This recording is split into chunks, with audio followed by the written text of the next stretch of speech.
একেবারেই কোনো কিছু ভেবে চিন্তে না পেয়ে আজকের এই ডিসিশনটি নিয়েছি। কারণ হচ্ছে এই কাজ না করলে আমি আমার গাছকে আর বাঁচিয়ে রাখতে পারছিলাম না।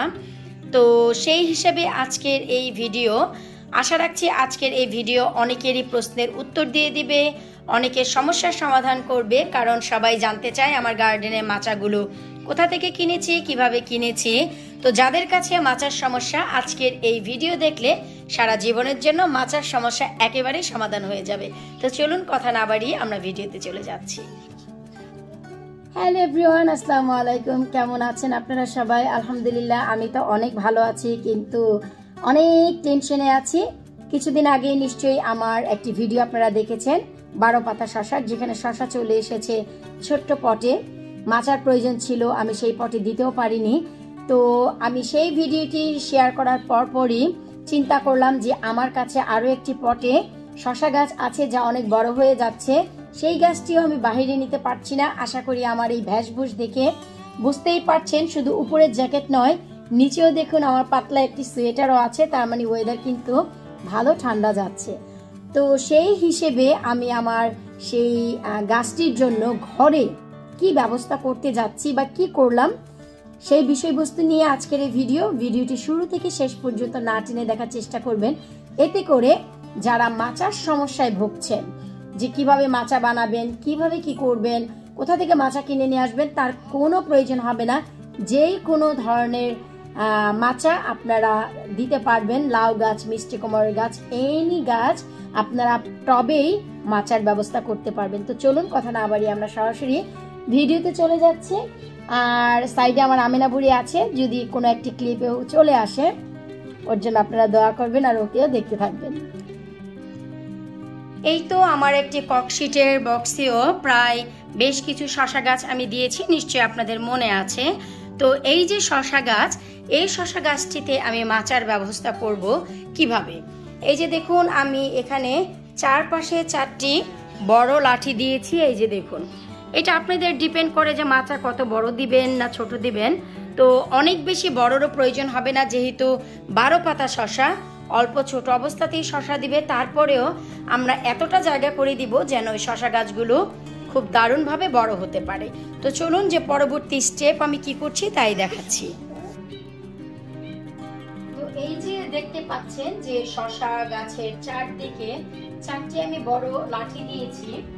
এরপর আমি একেবারে যে প্যাডলক, যে গার্ডেনের লকগুলো থাকে, এই যে আমি একটু দেখাচ্ছি, আপনারা এই যে একটু লক্ষ্য করলেই দেখতে পাবেন। তো আমি একেবারে পার্মানেন্ট যে প্যাডলক এটা ব্যবহার করছি। আপনারা যদি চান আপনারা যে কোনো ধরনের ফিতা টিতা দিয়েও বেঁধে নিতে পারেন, কোনো সমস্যা নেই। তবে আমি একেবারে এটাই করে দিচ্ছি, পার্মানেন্ট ভাবেই থাকুক, কোনো সমস্যা নেই। প্রয়োজন হলে আবার সিজার দিয়ে কেটেও নেওয়া যাবে। তো এখন আমি যে কাজটি করতে যাচ্ছি সেটা হচ্ছে, এই যে আমি এখান দিয়ে, দেখুন আপনারা একটু লক্ষ্য করলেই বুঝতে পারবেন যে আমি কি করতে যাচ্ছি। এই যে দেখুন, আমি এখান দিয়ে সরাসরি প্যাডলক লাগিয়ে দিচ্ছি। এই যে দেখুন,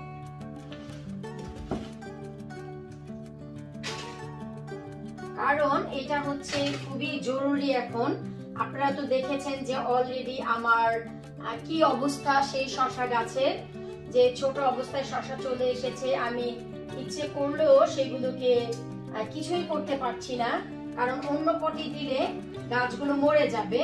তো আপনাদের ইচ্ছে যে কতটুকু নিচের দিকে আপনারা মাচাটি করতে চাচ্ছেন বা কতটুকু উপরের দিকে, দুটি যখন আমি দিয়ে ফেলবো তখন স্টেবল হয়ে গেলে আপনারা বুঝতে পারবেন ব্যাপারটি।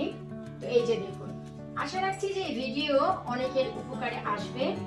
কারণ হচ্ছে আমি চেষ্টা করি ভিডিও একটু সহজ করার জন্য, যেন আপনারা বুঝতে পারেন এবং আপনারাও আপনাদের কাজে লাগাতে পারেন।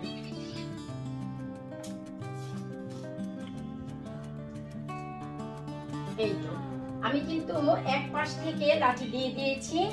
একটু সাবধানতা অবলম্বন করতে হবে, বাচ্চা টাচ্চা যেহেতু বাসায় আছে আর যেহেতু মাচাটি ঘরে, তো এই যে কর্নার গুলো একটু সেলোটেপ দিয়ে দিতে হবে, আর একটু বাচ্চাদের হাতের নাগালে রাখতে হবে। প্রয়োজনে কনজারভেটিভে আসার সবার বেন্ড করে দিব আমি স্বামী সহ। তো যাই হোক, এখন ওই পাশের মতন আমি ঠিক এই পাশেও দেখুন একটি লাঠি দিতে যাচ্ছি। আপনারা চাইলে লাঠিগুলো ভেঙে ছোট করে নিতে পারেন, কিন্তু আমি তা করছি না, কারণ যখন অনেক হাত পা গজাবে শশা গাছ তখন কিন্তু আমাদের এইটুকুর প্রয়োজন হবে এতটা, কারণ অরিজিনাল যে মাচা তা কিন্তু অনেক বড় বড়ই থাকে, তো এইটুকুর প্রয়োজন হবে। তো এখন আমি এপাশ থেকেও বেঁধে দিচ্ছি। আলহামদুলিল্লাহ আমার আমিনা বুড়ি এখনো পর্যন্ত আমাকে ডাকাডাকিও করেনি, জ্বালাইও নি, আমার পাশেই বসে একটি টয় দিয়ে খেলা করছে। তো এই যে এইখানে যেমন আমি দিয়েছি, তো আমি ঠিক এই পাশেও একইভাবে এই যে দিয়ে নিচ্ছি। দেখুন, আমি আবারও বলছি যে একটু সাবধানভাবে কিন্তু কাজ করতে হবে। আর আমি তো এখন ঘরে করছি, কারণ আমার এই গাছে মাচার প্রয়োজন, তাই আপনারা এই কাজটি কিন্তু অবশ্যই বাহিরে করতে পারেন, কোনো সমস্যা নেই। যে কোনো পটে, বড় বড় পটে আপনারা ঠিক এইভাবেই লাঠি গুঠি দিয়ে বেঁধে দিতে পারেন, কোনো সমস্যা নেই। এতে করে আপনাদের কিন্তু মাচার কাজ একেবারেই হয়ে যাচ্ছে। এই যে দেখুন, তো আমি দুপাশ থেকে কিন্তু দুটি দিয়ে দিয়েছি, তো অনেকটাই সাপোর্ট হয়ে গেছে। এই তো আমার শশা গাছের জন্য যতটুকু প্রয়োজন আমি ততটুকু মাচা দিয়েছি, এর থেকে আর বেশির প্রয়োজন নেই।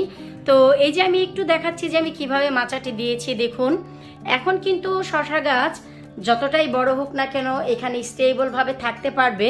তো আমার এই গাছের জন্য এইটুকু মাচাই যথেষ্ট। এখন আপনারা যে কাজটি করতে পারেন, আরো বড় একটি লাঠি নিয়ে ঠিক এই মাথা থেকে ওই মাথা পর্যন্ত যদি বেঁধে দেন তাহলে কিন্তু আরো একটি কম্পার্টমেন্ট হয়ে যায়। তো এভাবে করে আপনারা একটি একটি করে লাঠি যদি দেন তবে কিন্তু অনেক বড় হয়ে যায়। যেমন কি এই যে আমি দেখাচ্ছি, দেখুন, এখন এইখান থেকে নিয়ে যদি সামনের দিকে আরো একটি লাঠি দেন, ওই পাশ থেকে আরো একটি লাঠি দেন, তবে কিন্তু অনেক বড় মাচা হয়ে যায়। তবে আমার জন্য এই শশা গাছের জন্য আর দরকার নেই, কারণ যতটা লম্বা হবে, এই যে চারপাশে যে লম্বা লাঠি আছে এইখান পর্যন্ত হওয়ার পর তারপরে এই যে এই মাচাগুলো যখন ধরে ফেলবে তাহলে আর কোনো সমস্যা হবে না। তবে হ্যাঁ, আমি আরো একটি একটি করে এই যে এখানে এখানে এই গ্যাপগুলো পূরণ করে দেব, এতে করে দেখা গেল যে আমার মাচাটি আরো বেশি স্টেবল হবে। আর এই যে দেখুন, মাচা ঝড় বৃষ্টি যতই হোক না কেন স্টেবল থাকবে, কোনো সমস্যা হবে না। আর এই যে আমার ককশিটের বক্স, এর নিচে কিন্তু ফুটো নেই, কারণ বক্সটি এখনো ঘরে আছে। যখনই আমি সামারে গাছটি দিয়ে দিব, এই মাচা সহই দেব, আর তখন অবশ্যই নিচে ফুটো করে দিতে হবে। হালকা করে ককশিটের বক্সটি একটু উল্টে নিয়ে নিচ দিয়ে স্ক্রু ড্রাইভার অথবা যে কোনো কিছু দিয়ে গুঁতো দিলেই কিন্তু ফুটো হয়ে যাবে, তখন আর বৃষ্টি বাদলে কোনো সমস্যা হবে না। তো আশা রাখছি আজকে আপনাদের ভিডিও অনেকেরই উপকারে লাগবে। চেষ্টা করি আপনাদের সাথে সেই ভিডিওগুলো শেয়ার করতে যা আপনাদের অনেকেরই উপকারে লাগবে। অনেকে মাচা নিয়ে অনেক স্ট্রাগল করেন, তো এইভাবে যদি মাচা দেন, ট্রাস্ট মি, এইখানে এই লম্বা লম্বা লাঠিগুলোতে শশা ঝুলবে এক সময়, আপনারা নিজেরাই দেখতে পাবেন। আর আমি যেভাবে বললাম, আপনারা চাইলে সাইড থেকে যদি আরও লম্বা লম্বা করে লাঠি দেন, এভাবে যদি আপনারা উইংসগুলি আরও বাড়াতে থাকেন, মাচার সাইজ আরও বেশি বেড়ে যাবে। তো সেই ক্ষেত্রে আপনারা যে কাজ করতে পারেন, নিচের দিক থেকে আরও একটু টাইট করে বেঁধে দিবেন, ব্যাস তাহলেই হলো, আর কোনো সমস্যা নেই। এই তো ফাইনালি আমার মাচাটি দেয়া হয়ে গেছে, আর আমি দেখাচ্ছি যে আমার গাছের জন্য কতটুকু মাচার প্রয়োজন ছিল। এর থেকে বেশি আর বড় আমার কোনো প্রয়োজন নেই, কারণ যেহেতু 12 পাতা শশা, তো এইটুকু মাচাই যথেষ্ট। আশা রাখছি আপনাদের ভালো লাগবে।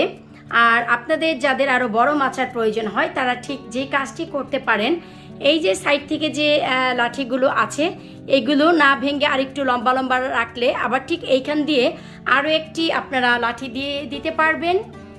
হ্যালো আমিনা বলি, মামি কি চাচ্ছ? মাম খাবে? ও মাম খাবে। তো যাই হোক, এই হচ্ছে আমার ফাইনাল মাচা কমপ্লিট হয়ে গেছে। আমি একটু ঘুরে ঘুরে দেখাচ্ছি যে আমার মাচাটি আমি কেমন করে দিয়েছি। আর আমিনা বুড়ি যেহেতু ছোট, ওর এই কর্নারগুলো লাগার কোনোই সম্ভাবনা থাকবে না। এই যে দেখুন, আমি একটু কাছ থেকেও দেখাচ্ছি। আর এই যে যে জিনিসগুলো আছে আমি এগুলো সব কেটে দেব। এই মাচার আইডিয়া বা মাচাটি যদি আপনাদের ভালো লাগে, অবশ্যই আপনারা ভিডিওর নিচে কমেন্ট করবেন যে কারা কারা এই মাচাটি দেখে উপকৃত হলেন।